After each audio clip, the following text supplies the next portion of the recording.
All right, this is part 2 of the W. Schwartz tool chest, and we're just gonna have removed the first tool tray that we've gone through, and we'll do the second tool tray now. I have confirmed that the key that we found in the first tool tray is in fact the key that goes to this chest, and it does still work. So this gap, or these holes down here, you turn the key.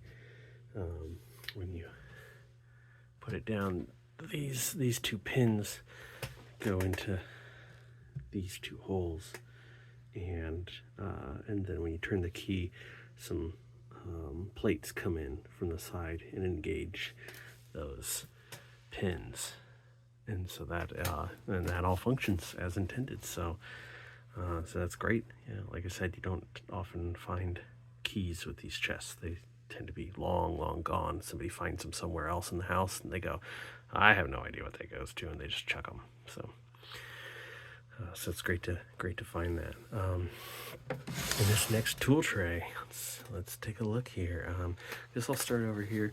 These are just some old latches for it could be for cabinetry or doors.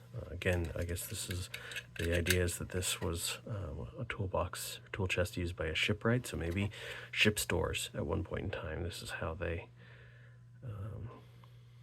were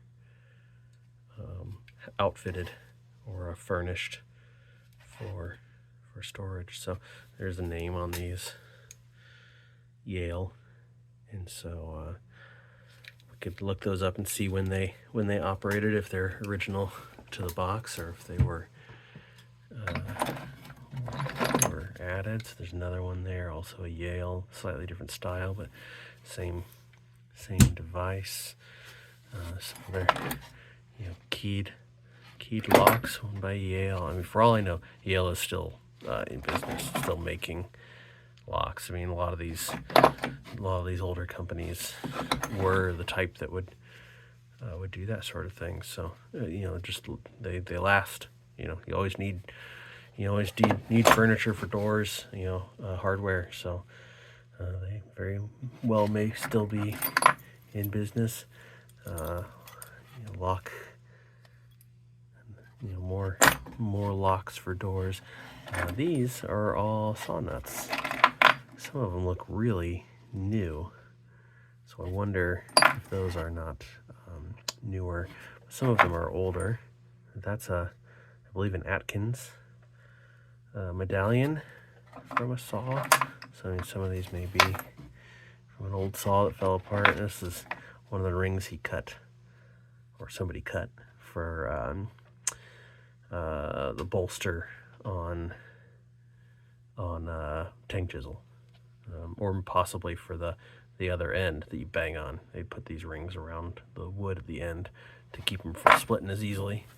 So we'll put those back in. Some of the odds and ends that he had in here. This is a Tainter Manufacturing Co., New York, USA. It's a saw set for setting your saw. So if you sharpen the teeth of your saw, you're only halfway there. You got to set the teeth, because if they're all in line, you're still likely to bind your saw in the cut. So setting your teeth. This is an anvil that moves. I don't know if you can see that in there.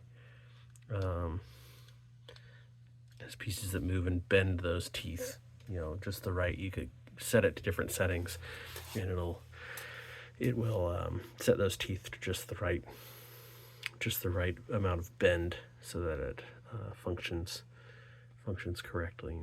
This is a huge screwdriver, or turn screw. Really, they're the same thing, just the terminology changed over time and the way they look changed over the time, but I've never heard a hard and fast definition for what's a turn screw and what's a screwdriver.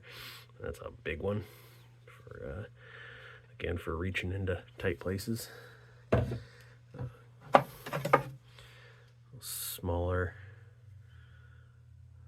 smaller one. These look like they might have been handmade.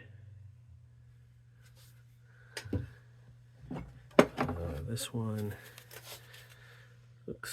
might be a piece of natural stone for sharpening. In fact, as I pick this up, I bet that's what it is, because I can feel, there's little tacks on the back side, little sharp little tacks, and I bet that's so that they could plunk it down on a workbench, and when they sharpen, put some oil on here and sharpen your chisels or plane blades, it wouldn't shuffle around on the bench. So I bet that is what that is. I bet that's some natural stone for finishing up a nice edge on those things. Random block of wood, another little chisel, some kind, or punch. Again, these all metal ones I don't use very much, so I don't. I'm sure people of a particular trade would look at this and say, "Oh, that's I know exactly what that's for," but me not so much. So again, let me know if there's a specific term you know for these sorts of things. I'm gonna jump over here because I bought this again. I look on the back, I see those little tacks on the back, which tells me that this is what I thought it would be, and it's a whetstone, or probably an oil stone of its time back then. You see it's two-sided, so they'd flip it over to get different grits, put a little oil on this. This one might be a Norton, but all kinds of people made these. I found them in the box, and the box doesn't even have a company name on it. It's just a generic sort of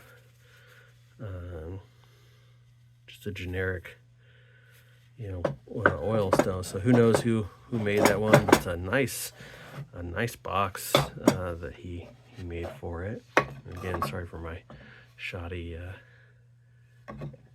camera work here, but that's a nice box, if not necessarily a nice stone. Those stones are a dime a dozen. They just made millions and millions of them.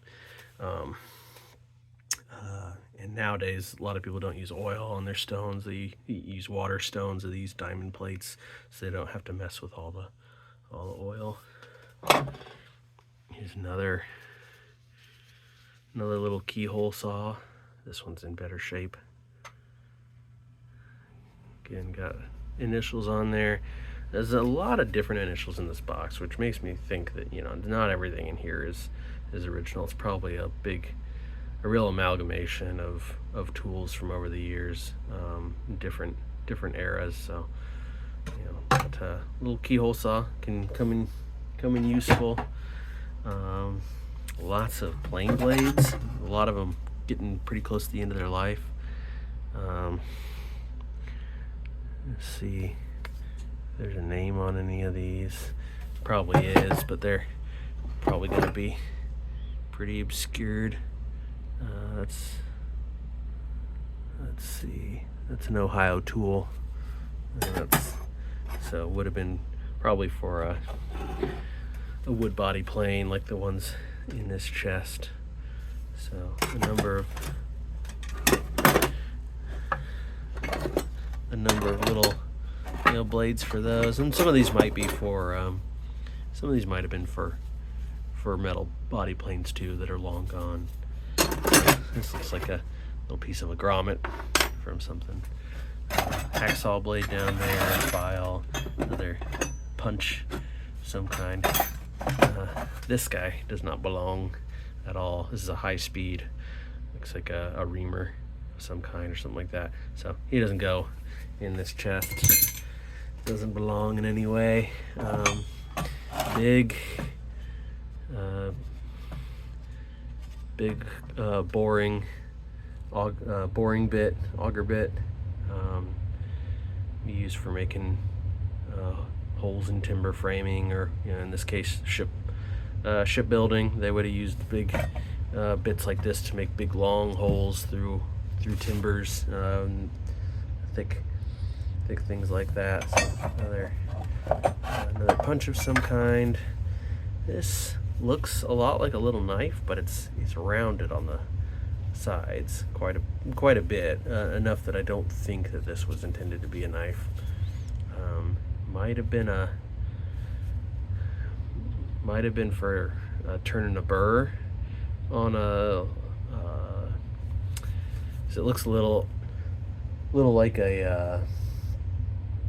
Oh gosh, what's it called? It's for turning a burr on like a scraper blade or something like that. So that might be what that is. It might be something else. So if you, again, if that looks familiar to you, it looks like something you're familiar with, you just let me know. So let's stick that back in there and take this whole thing out. Set it over here to the side.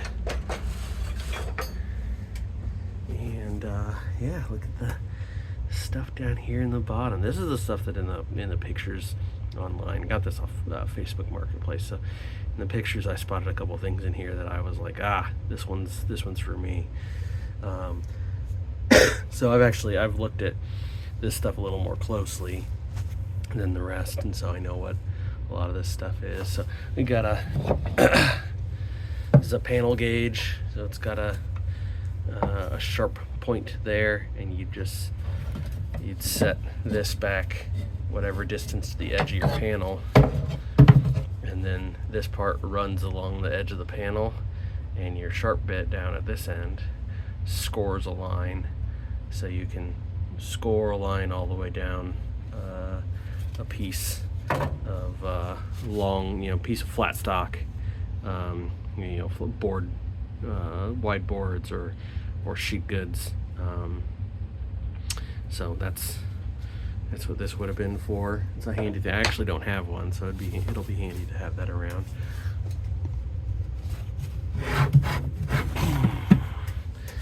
This level is a Stanley, I believe is what I saw before. Oh yeah, it's real faint, but it's up here. It's a Stanley rule and level. So that's an old one, and the vials are intact, so it'll still work, but it's seen better days. It's beat up. So probably not a collector's item, but still a cool piece. A number of little handles down here. I'm just gonna shuffle them to the side. Mostly looks like hammer handles. So nothing real super exciting.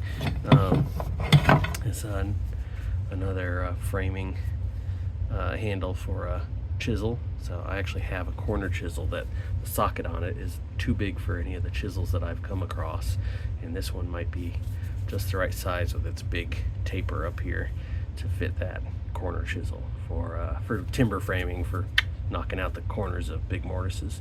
So that is actually, I might be able to use that. It's nice.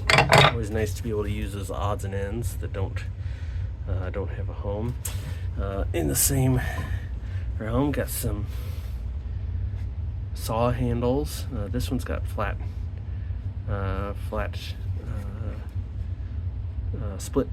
split nuts in there, so that's off an older saw that, based on what I've seen so far, you probably used that one up all the way. This one's missing its hardware. Maybe some of that, this is that Atkins saw he took the hardware out of, so again, maybe a saw that he used up. This is always fun. Template for a new saw handle. So he was getting ready to make a new saw handle, and the lamb's tongue down there on the bottom. I bet it was going to be a real beaut, but evidently he retired before he needed to finish it. So maybe I'll find someone one day that needs a new handle and finish that one up. Keep the dream alive. This is the stuff I was real excited about, because I'm an axe junkie, or an axe addict, and so I was really excited to see this guy. And when I got it home, first thing I did was brush him off a little more, see if I could find a name, and I couldn't. But a lot of people will think this is a broad axe, and that's true, it is, but it's what a lot of people will call a masting axe. So it is not single beveled, like an American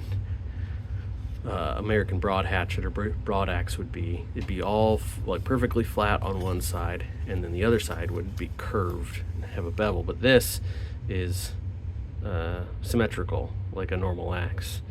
And so it would get beveled on both sides, as it currently is.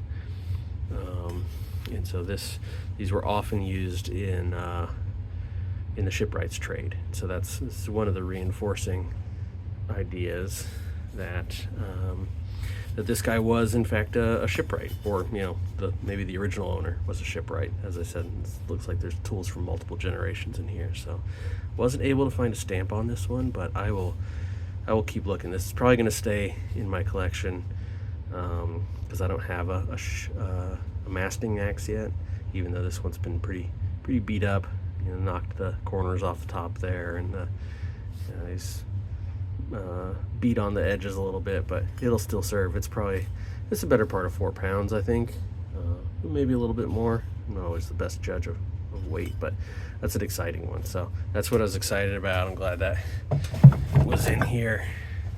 And then we got some adzes down here.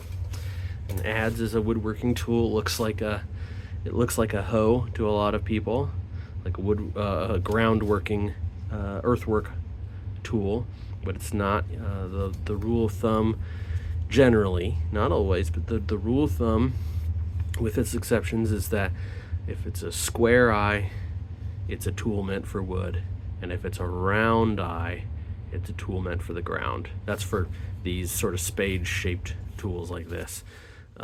Obviously, there are lots of exceptions to that. That rule does not apply to other types of tools, but so these square eye or rectilinear eye, these are shipwrights adzes. So he's got a flat one here, and I believe that this one was marked over here as by the Powell Tool Company of Cleveland. So that's one of the companies that ended up in the conglomeration that became the American Axe and Tool Company, which eventually became True Timber, I believe, if I remember my axe history correctly. So I've had some other big axes by this company, and so I expect this would be a really quality tool. So cool to find that again. Good indicator that this was at least at one time a shipwright's tool chest. And then here's another one. This one curved for cutting gutters or just into curved surfaces. So there is a different stamp on this one. Now it may be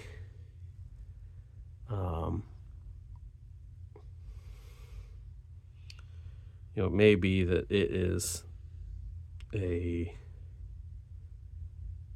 it's a stamp by the same company, by Powell Tool, but it's real rough. It's deep, but it's a real rough stamp. It's not easy to decipher what exactly it says. So who knows? It might be Powell, might be another company. But so he's got a flat and a curved adze. These are all just scraper blades, so just flat. Well, in this case curved, but just sheet stock that's had a burr turned on one edge so that it'll scrape a surface real nicely. Over here we've got a couple woodies, a couple wood planes, wood-bodied planes rather. Most planes are wood planes, but a couple wood planes. These are marked. I don't recall. I think this one on the front of the toe, up in the corner there, there's a couple stamps for the Greenfield Tool Co. I'm not familiar with them, but I'm very unfamiliar with woodies in general. So, but I do remember that the blade does not appear to be marked by the same company. So, it might have been switched out at one point. This one, however, the body is not stamped, but it has a very clear Ohio Tool globe stamp on there.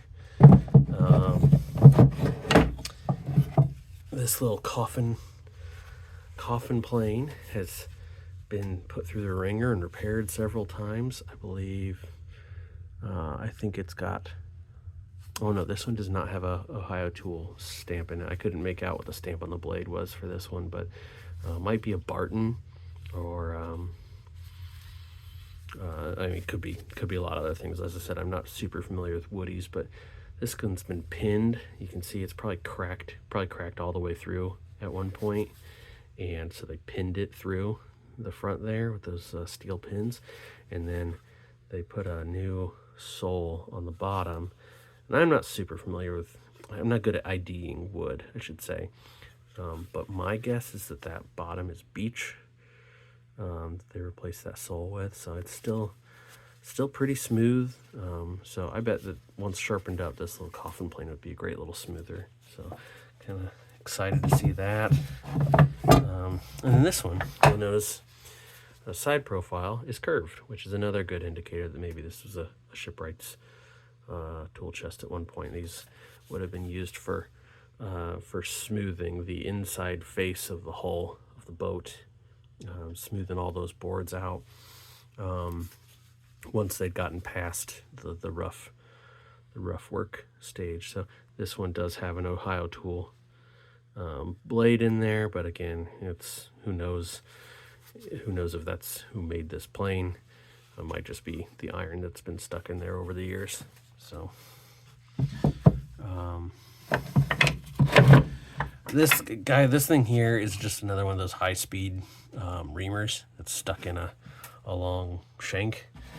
So again, I don't think it belongs in here. It'll probably just get tossed because I don't have any use for that sort of thing. I believe it's a machinist's tool, so it just got stuck in here over the years. But these are some hollow and rounds. So these planes, these are two rounds, and these are both marked Chicago, and there's another name on them, but I couldn't make it out. So I'll have to do some research and see who was likely to have made these. But two round planes to cut a concave groove in the surface. So that's usually these came in sets, or at least in pairs. So you'd get say like this smaller one was a number 4 size. You'd get the concave, the hollow, and then you'd get the other one, the convex curve, in a number 4 size, the round, and those two would go together, so you could make parts that matched. But in this case, just got these two that cut the concave. This one is just a skewed rabbet plane. So the skew just means that the blade is not straight in line with the front of the plane, or what would be the normal motion of the plane. It is skewed, and that just makes it cut a little bit easier, which makes cutting those rabbets or rebates a little easier. Don't recall if there's a name on this one, but they're pretty simple. Actually, I recall that this one had a bunch of names, probably mostly owner names stamped into the front of it. So you can research those and see if any of them are actually the manufacturer. But that's a pretty common wood body specialty plane. This one, however, is really nice, and it's got a different profile. Cuts a nice decorative profile, and it's got initials there. It's got a manufacturer somewhere. I think it's here, but it's gonna be really, I won't be able to read it now. I'll have to get out my reading glasses and take a look at it. But it's got a really nice piece of wood that is put in, inlaid there in that center to hold that profile, that complex profile. And it is so smooth still, even with its obvious age. It is still smooth, so smooth that it almost looks like a piece of plastic that's been put in there. I don't know, again, that might be boxwood or